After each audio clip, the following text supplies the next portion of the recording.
তো এখনও সকালবেলায় ছাদ ভিজে আছে। আগের দিন রাত্রিবেলা বৃষ্টি হয়েছে আর বৃষ্টির সঙ্গে হাওয়াও ছিল, মানে একটা হালকা ঝড়, যার জন্য ফুল গাছ পড়ে গেছে। তো সকালেও মনে হচ্ছে হালকা বৃষ্টি হয়েছে, ছাদটা না হলে এত ভিজে থাকার কথা নয়। আর আকাশ দেখতে পাচ্ছ পুরো মুখ ভার করে আছে, হয়তো বেলার দিকে একটু আধটু বৃষ্টি হলেও হতে পারে। তো এখন এই সকাল 6:30 মতো বাজে। তো একবার ছাদে এলাম ঘুম থেকে উঠে, আর দাদা এখানে বসিয়েছে পদ্ম গাছ। তো চেয়ারগুলোতেও জল জমে গেছে, জলটাকে ফেলে দিলাম। গুড মর্নিং বন্ধুরা, আমি শ্রাবন্তী। আমার ক্যাপচার অফ ফ্রেম ব্লগে তোমাদের অনেক অনেক স্বাগত। আশা করছি তোমরা সবাই ভালো আছো আর আমিও ভালো আছি। আজ হচ্ছে 31শে মার্চ আর বারটা হচ্ছে মঙ্গলবার। আর এখন ঘড়িতে বাজে ওই সকাল এখন 8টা হবে। আর এখন থেকে তোমাদের সাথে নিয়ে ব্লগটা স্টার্ট করছি। তো একদম আর্লি মর্নিংয়ে একবার ছাদে গিয়েছিলাম, একটুখানি ভিডিও ক্লিপ নিয়েছি। আর এখন সমস্ত বাসি কাজকর্ম সারা কমপ্লিট হচ্ছে, ড্রেসও চেঞ্জ করে নিয়েছি। আর কিছু অসুবিধার জন্য স্নান করেছি, বাট ঠাকুরকে পুজো দিতে পারবো না। তো এখন একটুখানি চা খেয়ে নেব।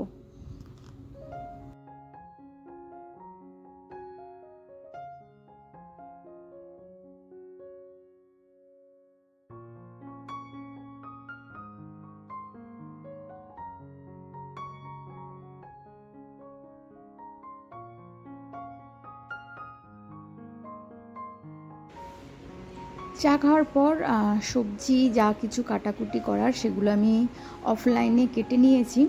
তো আজকে একটুখানি পাস্তা বানাবো। হাজব্যান্ডের জন্য বানাবো 1 পট মিল, মানে পোলাও, ওর যেটা লাঞ্চে নিয়ে যাবে। আর আমার আর মেয়ের জন্য একটুখানি পাস্তা। তো আজকে মেয়ে বলেছে একেবারে সস না দিলেই ভালো হয়, সোয়া সস তো একদমই দেবে না।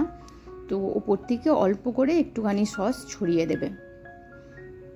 তো যাই হোক, আজকে মনে হচ্ছে সস খাওয়ার কোনো ইচ্ছা নেই, তো সেই জন্য একেবারে সস ছাড়া করেছি। আর যখন আমি খাবো বা ও খাচ্ছে তখন একটুখানি ওপর থেকে সসটা ছড়িয়ে দেব। আর একটুখানি গোলমরিচ গুঁড়োটা দিলাম, যাতে গোলমরিচ গুঁড়োর ফ্লেভারটা থাকে। আগে দিলাম না, ভালো লাগবে।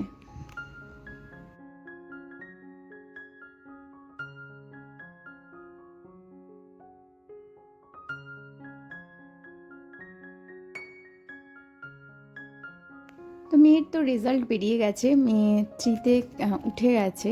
আর এখন ওর নতুন ক্লাস স্টার্ট হবে। বইও দিয়ে দিয়েছে। তো তোমাদের সঙ্গে শেয়ার করা হয়নি, আজকে শেয়ার করব।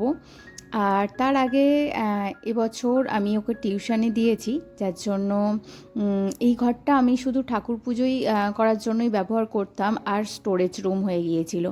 এই রুমটাকে এবার ওর টিউশন রুম করব, মানে এখানেই পড়াশোনা ওর সমস্ত কিছু হবে। এখানেই স্যার আসবেন ওকে পড়াতে, আর ওই ঘরেই ওর যাবতীয় বইপত্র থাকবে, আর পড়াশোনা যাবতীয় ওই ঘরেই হবে। তো সেই জন্য ঘরটাকে রিসেট করতে হবে। তো এটা হচ্ছে আমার কিচেনের হচ্ছে স্টোরেজ ড্রয়ার। তো এর মধ্যে আমার যা কিছু কিচেনের এক্সট্রা মাল থাকে রান্না বান্নার, সেগুলো আমি এই ড্রয়ারের মধ্যে ফিল আপ করে রাখি। তো ভাবলাম যে এটা প্রথমে ভেবেছিলাম যে মাস্টার বেডরুমে রাখবো, কিন্তু পরে ভাবলাম না, এটা কিচেনের সামনেই রাখি, আমার জিনিসপত্র বার করতে সুবিধা হবে। তো প্রথমেই যেটা করলাম, ঘরে সমস্ত যা কিছু জিনিস আছে সেটাকে পরিষ্কার করতে গেলে আগে সমস্ত জিনিস ঘর থেকে বার করতে হবে, না হলে কিন্তু পরিষ্কার করা যাবে না। তোমরা জানো এটা আমার ভাড়া বাড়ি, তো আমি একেবারে জিরো থেকে এখানে শুরু করেছি। আমি এসেছিলাম কয়েকটা বাসনপত্র জামা কাপড় নিয়ে, আস্তে আস্তে টুকটুক করে অনেক কিছু জিনিসই 1 বছরের মধ্যে কেনা প্রায় হয়ে গেছে। তো তবুও আমি এখনও আলমারি কিনে উঠতে পারিনি, তো দেখা যাক কবে কিনতে পারি। তো তার জন্য আমার ওই ঘরটা স্টোরেজ রুম হয়ে গেছে। তো তোমাদের একবার রুমটাকে দেখাই, সমস্ত মালপত্র ফাঁকা করে নেওয়ার পর ঘরটা কি অবস্থায় দাঁড়িয়েছে। তো মোটামুটি এই অবস্থায় দাঁড়িয়েছে। আর খাটের তলা থেকে ভীষণ নোংরা জমে আছে। আর সব থেকে বড় জিনিস হচ্ছে আমার মেয়ে সমস্ত ক্রাফটের জিনিস তৈরি করে এই ঘরে বসে বসে, আর যত কিছু কাগজপত্র সব এই খাটটার তলায় ঢুকিয়ে রেখে দিয়েছে। অনেক সময় বার করে ফেলেও দিয়েছি, তাওর মধ্যেও টুকিটাকি এত কিছু জিনিস ছিল বুঝতেই পারিনি। তো সমস্ত মাল ফাঁকা করে দেওয়ার পর বুঝতে পারলাম এর তলায় এত কিছু জিনিসপত্র আছে। তো আগে একটা সমস্ত ব্যাগের মধ্যে ভরে নিই, তারপরে হচ্ছে সকালবেলা যে ডাস্টবিনে ফেলে দেবো, তারপরে যে লোক আসবে নোংরা ফেলার তাকে দিয়ে দেবো, সে নিয়ে চলে যাবে। তো প্রচুর ঘরটা একদম স্টোর রুম হয়ে গিয়েছিল। সত্যি অনেক দিন থেকেই ভাবছিলাম যে পরিষ্কার করব, কিন্তু সে আর করে ওটা হয়ে হচ্ছিল না। তো যাই হোক, স্টোরেজ মালগুলো এই দিকটাই রাখবো, এই যে ফাঁকা জায়গাটা করলাম, আর ওই দিকটা একটুখানি খাটটা সরিয়ে দিলাম। আর এরপরে হচ্ছে একটু জায়গাটা ওই দিকটা ছোট হয়ে গেল, আমার মেয়ের খেলার জায়গাটা একটু ছোট হয়ে গেল। যাকে কিছু করার নেই, ভাড়া বাড়িতে একটুখানি শর্ট জায়গার মধ্যেই সমস্ত কিছু করতে হয়, কিছু করার নেই। তো প্রথমেই যেটা করলাম, ওপর দিক থেকে আমি আগে ভালো করে ঝুল ঝেড়ে নিচ্ছি, কারণ নিচের দিক থেকে পরিষ্কার করলে আবার ওপরে ঝুল ঝাড়লে সেগুলো নিচে এসে পড়বে, আবার পরিষ্কার করতে হবে। আর বেড কভারটা এখন চেঞ্জ করলাম না, কারণ যা কিছু ধুলো বালি যা কিছু পড়ে যাক এর ওপরে, তারপর ওটা তুলে নিলে ওই অবস্থায় বিছানার তলার অংশটা পরিষ্কার থাকবে।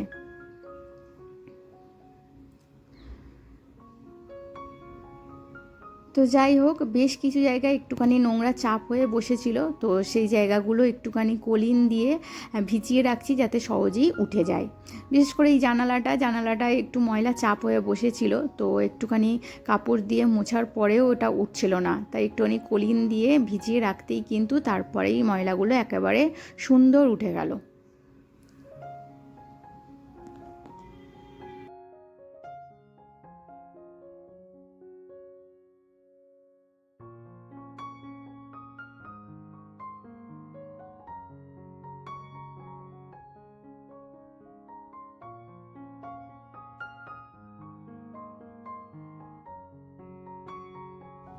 তো ঘর মোটামুটি আমার পরিষ্কার পরিচ্ছন্ন করা হয়ে গেছে। এবার পালা হচ্ছে আসল জিনিসের, সেটা হচ্ছে বেড কভার চেঞ্জ, যেটা ঘরের লুকটাই পুরো চেঞ্জ করে দেবে। তো অনেক দিন ধরেই এই বেড কভারটা পাতা ছিল, আমি চেঞ্জ করতে পারছিলাম না, কারণ চেঞ্জ করতে গেলে সমস্ত জিনিস ঠিক এইভাবে নাবাতে হতো, আর সেই জন্যই পারছিলাম না। তো আগে ভালো করে বেড কভারটা নিচে নামাতেই বেড কভারে যা ময়লা ছিল তাই একটুখানি গুঁড়ো গাড়া পড়লো। আর এরপরে এই বিছানার এই অংশটাকে একটু ভালো করে ঝেড়ে নিতে হবে, কারণ যদি ধুলো পড়ে থাকে সেগুলো নিচে পড়বে। তো আমাজন থেকে একটা সিঙ্গেল বেড কভার নিয়েছি, অনেক দিনই নেওয়া ছিল, কিন্তু এই ঘরে পাতবো বলে সেটা আর পাতা হয়নি। তো আজকে পাতবো, দেখবো লুকটা কেমন লাগে। তো এটা সিঙ্গেল বেডের কভার, আর তার সঙ্গে একটা বালিশের কভার আছে। বালিশের কভারটা আমার লাগবে না, কারণ এই ঘরে আমি কোনো বালিশ রাখবো না, যেহেতু মেয়ে পড়াশোনা করবে, বালিশের প্রয়োজনটা নেই।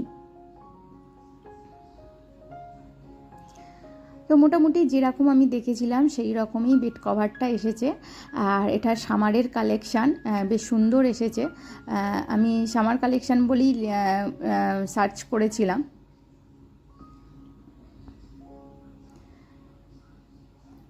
তো একেবারে যেরকম ভেবেছিলাম সেরকমই এসেছে। তো দেখো, বেড কভারটা পাততেই কিন্তু পুরো ঘরের লুকটাই চেঞ্জ হয়ে গেছে।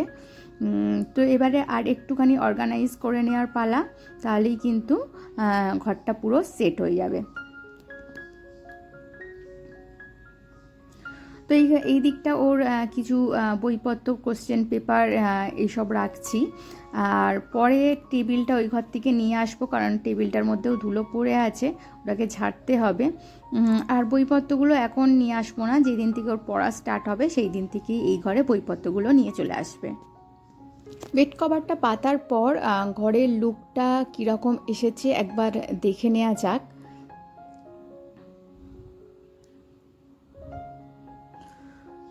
তো দেখো, এই দিকটা সমস্ত কিছু যেগুলো স্টোরেজ জিনিসগুলো এই ধারটাই রেখেছি।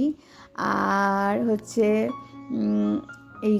এইদিকে সব স্টোরেজ মালগুলো ধাপে ধাপে রেখেছি, পুরো জানালাটা ফাঁকা করে রেখেছি, এখানটাও পেন্সিল বক্স রাখতে পারবে।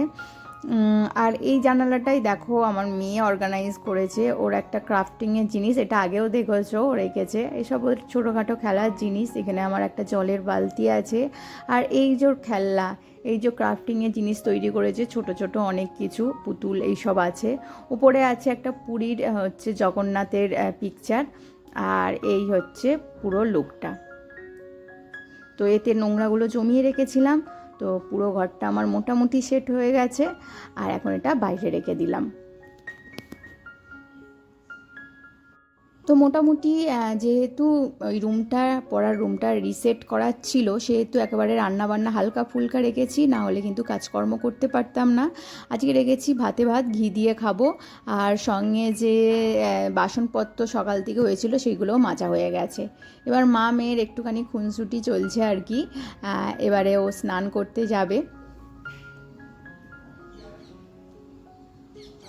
তো এদিকে দেখো ওর স্নান হয়ে গেছে, স্নান কমপ্লিট হয়ে গেছে। তো আমিও একদম ফ্রেশ হয়েছি, কিন্তু জামাটা চেঞ্জ করিনি, কারণ খুব জোর খিদে পেয়েছে। খাওয়া দাওয়া করে একেবারে হচ্ছে জামা কাপড় চেঞ্জ করব। তো এখানে ভাতে দিয়েছি বেগুন ভাতে, আলু ভাতে, পটল ভাতে আর ঝিঙা ভাতে। তো এর মধ্যে আমার মেয়ে শুধু আলু ভাতেটাই খাবে, আর কিছু খাবে না। সঙ্গে নিয়ে নিয়েছি 1 চামচ করে ঘি, আর সাথে তো দেখলেই লঙ্কা তেল, আলুর সঙ্গে যেটা মাখাবো ঝাল ঝাল খেতে লাগবে, ব্যাস আর কিছু চাই না গরম ভাতের সঙ্গে। তো তোমাদের একবার দেখিয়ে দিই, প্রথমে দিলাম এই যে আলু ভাতে, তারপরে দিলাম হচ্ছে ঝিঙা ভাতে, তারপরে পটল ভাতে, আর তারপরে বেগুন ভাতে। ব্যাস আজকে পুরো সিদ্ধর ওপর দিয়ে আর কি ছেড়ে দিয়েছি, শর্টকাট। রেস্ট নেওয়ার পরে একেবারে বেরিয়েছিলাম একটুখানি পাখা কিনতে, কারণ ওই ঘরে কোনো পাখা নেই, যার জন্য ওই জন্যই খুব একটা বেশি ইউজ হয়নি। তো আমরা এই স্ট্যান্ড ফ্যানটা নিচ্ছি ওই ঘরের পারপাসে।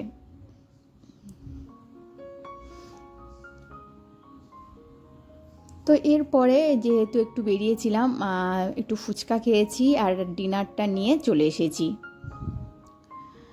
তো বন্ধুরা, আজকের ভিডিও এই পর্যন্ত। ভিডিওটি ভালো লাগলে অবশ্যই একটা লাইক কমেন্ট করে দিও, আর আমার চ্যানেলে যদি নতুন বন্ধু হয়ে থাকো তাহলে অবশ্যই একটা সাবস্ক্রাইব করে দিও।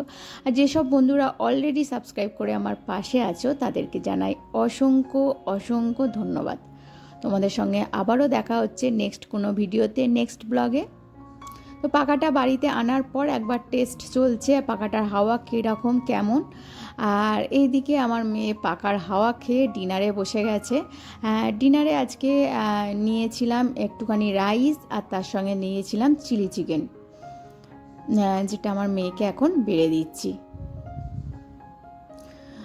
তো বন্ধুরা, তোমরা সকলে ভালো থাকবে, সুস্থ থাকবে। তো আবারও তোমাদের সঙ্গে দেখা হচ্ছে নেক্সট কোনো ভিডিওতে। তো আজকের মতো টাটা, বাই বাই।